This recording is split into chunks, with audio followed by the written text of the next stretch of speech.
এটা কেউ মালটা ভেবে ভুল করবেন না, এটা কিন্তু মালটা না। এই গাছটা দেখুন, এটা একটা ট্যাবা গাছ। আমরা গ্রামের লোক এটাকে ট্যাবা বলে থাকি, হয়তো অঞ্চল ভেদে অনেক জায়গায় অনেক নাম থাকতে পারে। এই গাছের যে ট্যাবাটা হয় সেটা কিন্তু পেকে একদম মালটা বা কমলার আকারে হয়, বা দেখতে মালটার মতোই দেখা যায়, কিন্তু মালটা ভেবে এটাকে ভুল করা যাবে না।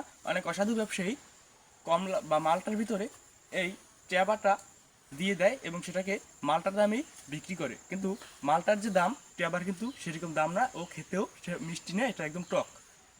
এই ট্যাবাটা দেখুন, এইটা মালটার ভিতরে, কিন্তু এটার সাথে কোনো ভেদাভেদ আপনি খুঁজে পাবেন না তেমন একটা।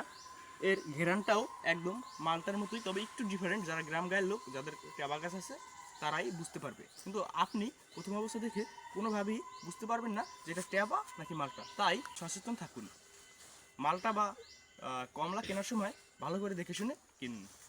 ভিতরেরটাও একদম কমলার মতো। আমি যদি ভেঙে দেখাই আপনাদের, এটা একদম পাকা।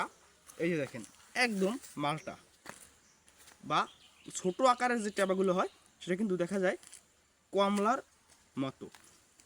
ওই অনেক রস, এটা অনেক অনেক টক। দাঁড়ান আমি একটা ভাঙি। এটা খেলে অনেক উপকার আছে। এটা যাদের জ্বর সর্দি কাশি থাকে, তারা যদি খায়, তাদের জ্বর সর্দির জীবাণুটা অনেকটাই কমিয়ে আনে এই টক, ও শরীরের রোগ প্রতিরোধ ক্ষমতা অনেকটাই বৃদ্ধি করে। তবে যাদের হাই প্রেশার আছে তাদের খেলে উপকার হতে পারে, কিন্তু যাদের লো প্রেশার আছে তারা পরিমিতভাবেই খাবেন। টক, অনেক টক। তো আপনারা কে কে এই ট্যাবা আগে থেকে চিনতেন, অবশ্যই কমেন্ট করে জানাবেন। ধন্যবাদ।